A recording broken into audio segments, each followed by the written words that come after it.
Se eu posso falar de pé, porque eu tenho uma apresentação, eu lhe agradeço.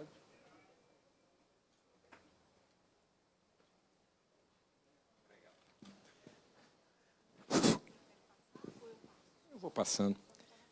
Essa daqui? Tá bom. Bom, muito obrigado, deputado, pelo convite a participar dessa audiência tão importante. Cumprimento meus colegas de mesa, economista Joel, a Patrícia, minha colega lá da CNA, cumprimento o deputado Macris, Luiz Carlos Raul, o Pio da SAI, com quem estivemos recentemente, amigos do EVNIDIC, do MRE, deputado Ronaldo, Abrão, enfim, o André, e colegas de outras associações que estão aqui presentes. Diogo, enfim, todo esse grupo que lida e trabalha diretamente com o tema Brasil. Brasil é a nossa política. Brasil, o nosso crescimento, como colocou o economista Joel, é questão pétrea, é fundamental. E eu vou procurar, nesses 15 minutos, fazer uma breve colocação panorâmica para chegar na conclusão final. Antes de mais nada, eu gostaria de dizer que a nossa posição como entidade ABIT, Associação Brasileira de Indústria de Confecção, é favorável a uma maior inserção do Brasil no mundo. É necessário e é desejável. E nós estamos falando de uma indústria que compete com todos os tipos de países no planeta.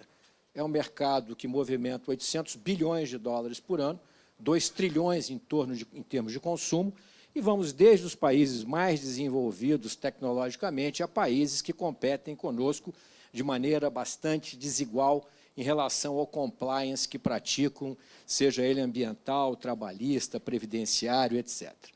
Então, a visão de concorrência está no nosso DNA, internamente e externamente. O que nós discutimos de uma maneira mais intensa é como fazer esta maior inserção nas cadeias globais e regionais.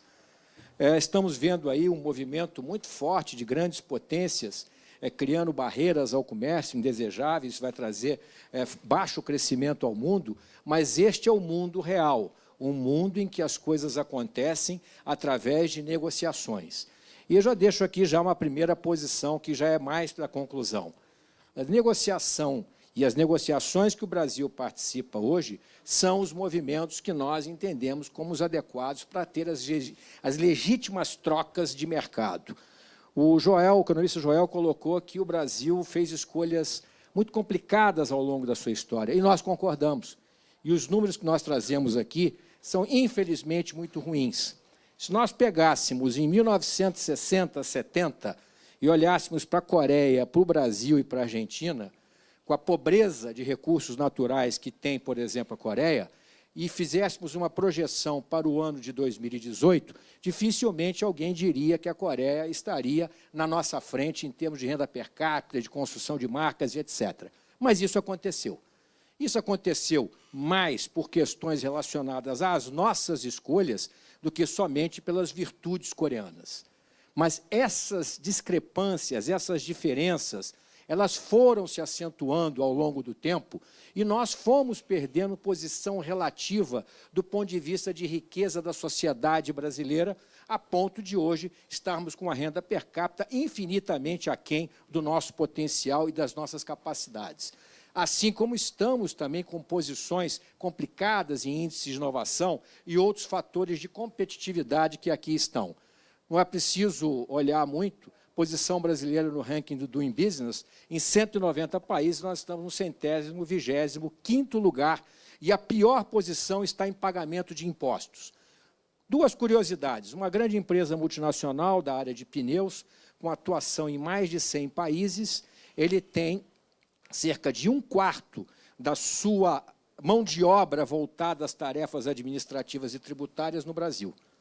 E uma outra de autopeças, alemã, comparando a sua atividade na Espanha com o Brasil, cujos faturamentos são idênticos, ele tem 35 pessoas no Brasil para cuidar da área tributária e tem uma na Espanha. Isso não é culpa do mundo, isso é culpa nossa.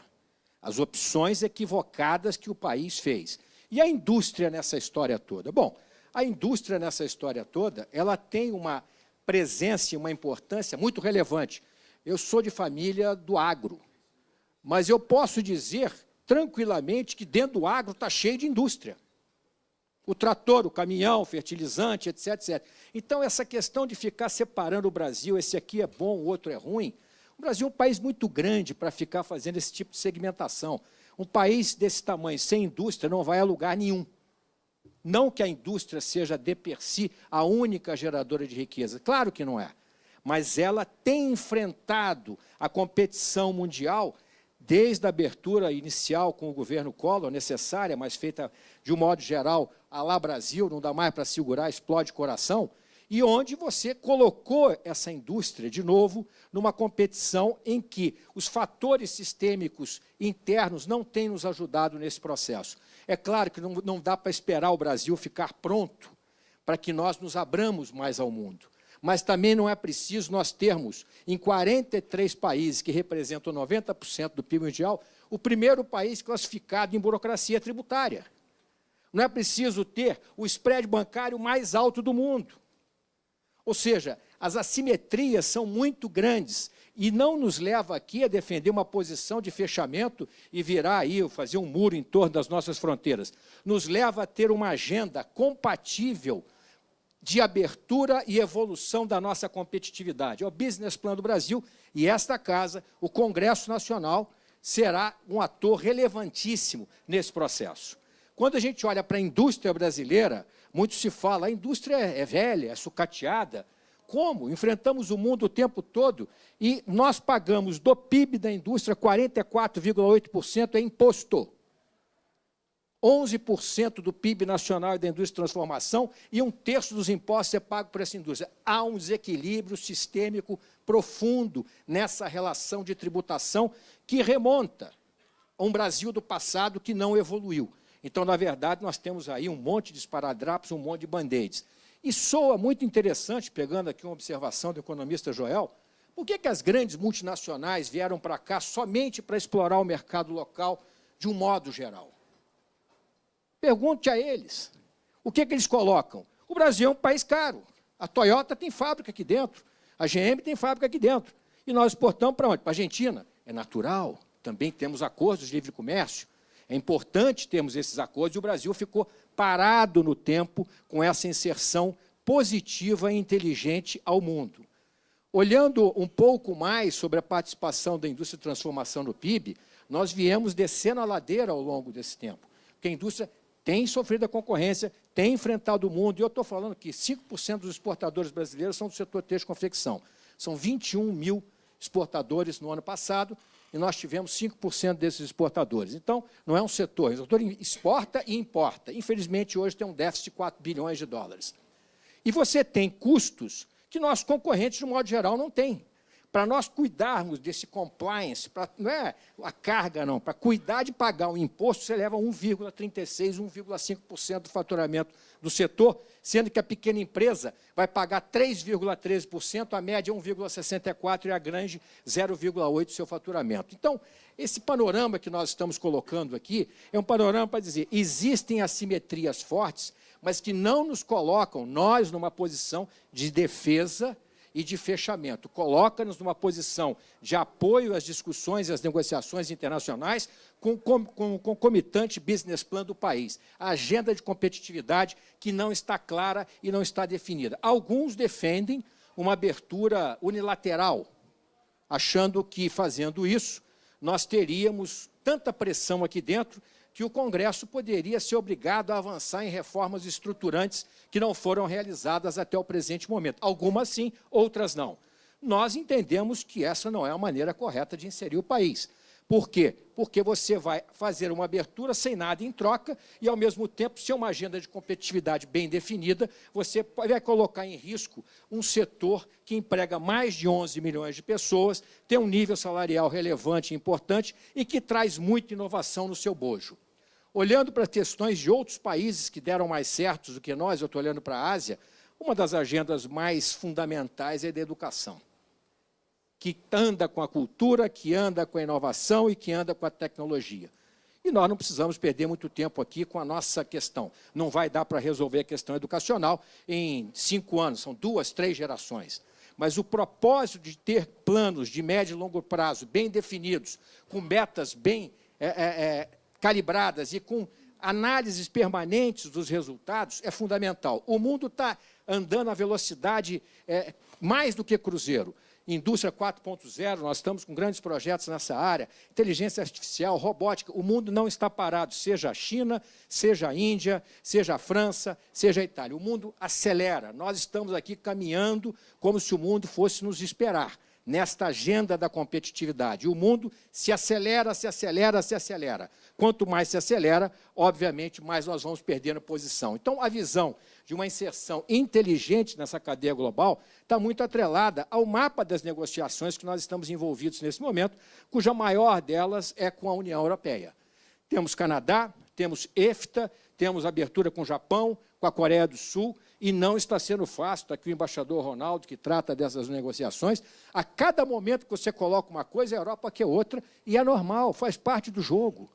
Mas achar que eles vão abrir espaço para o nosso produto agrícola, para alguma coisa que lhes interesse de forma tranquila e serena, porque são paladinos do livre mercado, isso é bobagem, isso não existe em nenhuma realidade que se preze. Portanto, essa visão de participar das cadeias globais ou regionais, que é uma outra relação que se cria a partir das novas tecnologias, produção mais perto dos locais de consumo, mais customizadas, mais compactadas, é uma realidade que nós apoiamos integralmente e estamos imersos nela, atuando junto com a nossa diplomacia, junto com o Ministério do Desenvolvimento, Indústria e Comércio.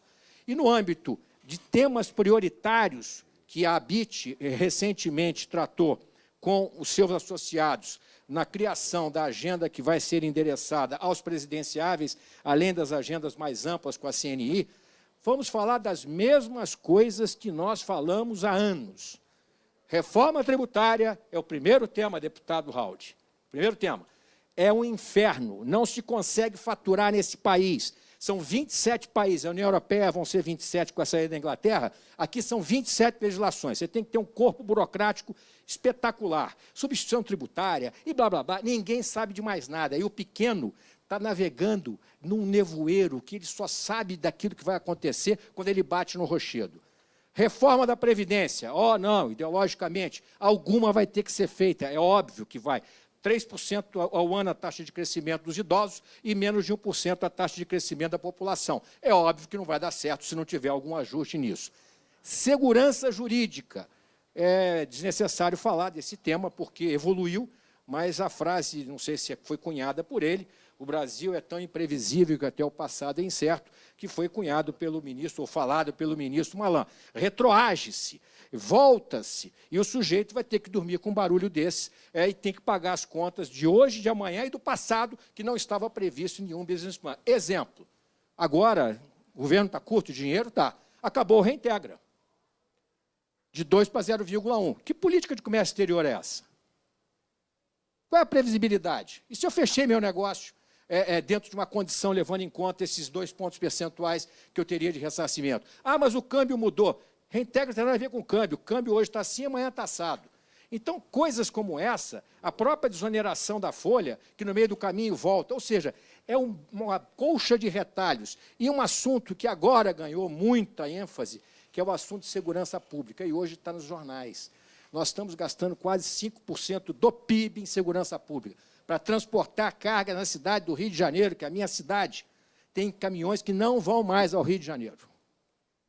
Virou digamos assim, virou um feudo, um cluster da marginalidade. E cadê? E ninguém olha para isso. Quer dizer, o empresário, você é incompetente, você é incapaz, você tem que concorrer com o mundo. Mas, olha, esse negócio aí da segurança, você se vira, bota uma escolta. Olha, esse negócio aqui do imposto, você se vira, porque eu tenho que mudar hoje, porque o tesouro está quebrado.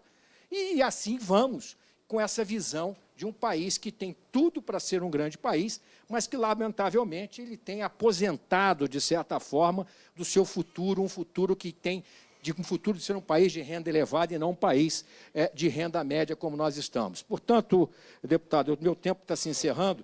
O que eu gostaria de concluir é o seguinte: a indústria têxtil e confecção do Brasil tem plena convicção de que teremos, sim, e necessitamos de nos inserir nas cadeias globais e regionais. Mas nós queremos também ter uma agenda bem definida de competitividade para que nós caminhemos para e passo nessas negociações. Não é possível você botar 10 bolas de ferro no empreendedor brasileiro e falar agora vai correr com o chinesinho cheio de balão de gás, botando ele na pista muito mais veloz do que nós. Então, não temos medo da concorrência, são mais de 100 mil empresas no setor têxtil e confecção, enfrentamos isso de manhã, de tarde e de noite. Agora, a visão de abertura unilateral como uma forma de dar um choque de competitividade, nós temos choque todo dia, quase que a gente morre eletrocutado com tanto susto. Portanto, eu acho que de choque nós não vamos morrer mais, nós temos que ter o choque positivo, o choque da agenda do progresso, a agenda das reformas e a agenda que traga para esse país o futuro que ele merece. Muito obrigado.